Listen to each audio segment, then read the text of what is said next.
viewers, I am Mehak Gul Khan and I am back with the next video that is about how you can write your introduction for your research purpose.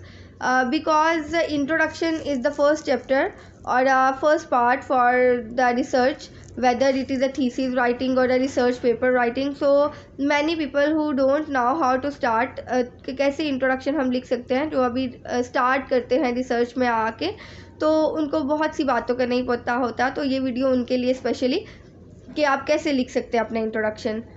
Introduction लिखने के लिए सबसे पहले आपके पास आपके research topic का होना बहुत ज़रूरी है.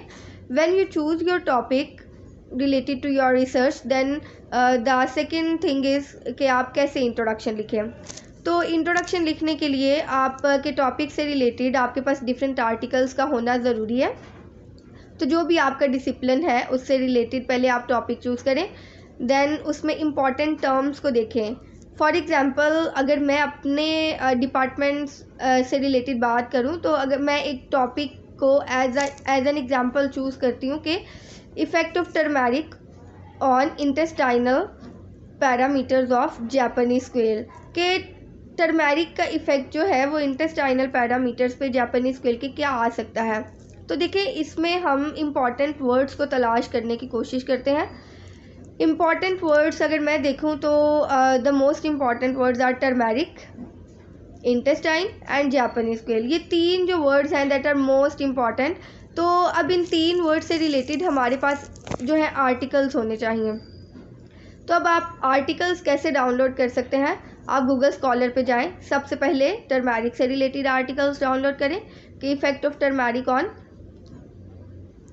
टर्मेरिक आर्टिकल्स, ठीक है. तो जब उससे रिलेटेड आर्टिकल्स आ जाते हैं आपके पास, ठीक है, तो उसके इंट्रोडक्शन पोर्शन में जाएं आर्टिकल्स के. वहाँ पे जो टर्मेरिक से रिलेटेड डाटा होता है, ठीक है, उसको आप एक नोटबुक में कंपाइल करें अपनी वर्डिंग में, ठीक है. जो भी टर्मेरिक से रिलेटेड डाटा है in your own word from different articles related to effect of turmeric. तो उनमें से कैसे टर्मेरिक बेनिफिशियल है, टर्मेरिक है क्या, वो किस तरह से कल्टिवेट किया जाता है, each and everything which you think important है आपकी रिसर्च के लिए, उसको आप सेपरेटली नोट डाउन कर लें. And the one thing is कि हर लाइन के बाद जो है इंट्रोडक्शन में रेफरेंस का होना ज़रूरी है. रेफरेंसिंग कैसे करते हैं वो एक नेक्स्ट वीडियो में हम बात करेंगे. तो ये बात ध्यान में रखिएगा कि हर लाइन के बाद रेफरेंस का होना ज़रूरी है. उसके बाद जो है, ये तो हो गया टर्मेरिक का. उसके बाद अब दूसरा इम्पॉर्टेंट वर्ड है दैट इज़ जापानीज़ क्वेल. तो उसी से रिलेटेड आपने आर्टिकल्स डाउनलोड करने हैं के आर्टिकल्स ऑन जापानीज़ क्वेल.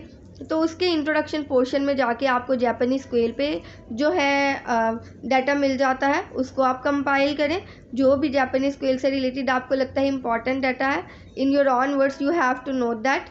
और उसके बाद जो है देखिए, आपने कोरिलेशन करना होता है, ठीक है. कोरिलेशन लाइक हमने कहा था कि टर्मेरिक का इफेक्ट हम इंटेस्टाइन पे चेक कर रहे हैं, एंड इट डजेंट मैटर कि किस पे आपको डाटा मिल रहा है, किस एनिमल पे. तो जिस पे भी मिल रहा होता है आपने डाउनलोड कर लेने होते हैं आर्टिकल्स. तो आपने फिर क्या करना है, इफेक्ट ऑफ टर्मेरिक और इंटेस्टाइन से रिलेटेड आर्टिकल्स डाउनलोड करने हैं. आपका जो भी टॉपिक है उसमें भी इसी तरीके से आप डाउनलोड कर सकते हैं. तो डाउनलोड करने के बाद आपने उसमें कोरिलेशन देखना है कि किस तरह से टर्मेरिक को इंटेस्टाइन के साथ कोरिलेट किया गया है, या किस तरह से वो इंटेस्टाइन के ऊपर जाके इफ़ेक्ट करता है या काम करता है या बेनिफिशियल जो है उसके लिए हो सकता है. तो इस तरीके से अपनी वर्डिंग में इसको कंपाइल करने की कोशिश करें. और जो है इस तरीके से एक इंट्रोडक्शन लिखा जाता है. और याद रखिएगा कि हर लाइन के बाद एक रेफरेंस का होना ज़रूरी है इंट्रोडक्शन में. तो I think that's all about how you can write your introduction. I hope so ये वीडियो जो है वो उन स्टूडेंट्स के लिए काफ़ी हेल्पफुल होगी जिन्होंने अभी रिसेंटली रिसर्च स्टार्ट की है, specially for my students. I hope this will definitely help you. So how to write a review of literature, कैसे लिखते हैं, ये हम नेक्स्ट वीडियो में बात करेंगे. So keep in touch and stay blessed. Thank you so much.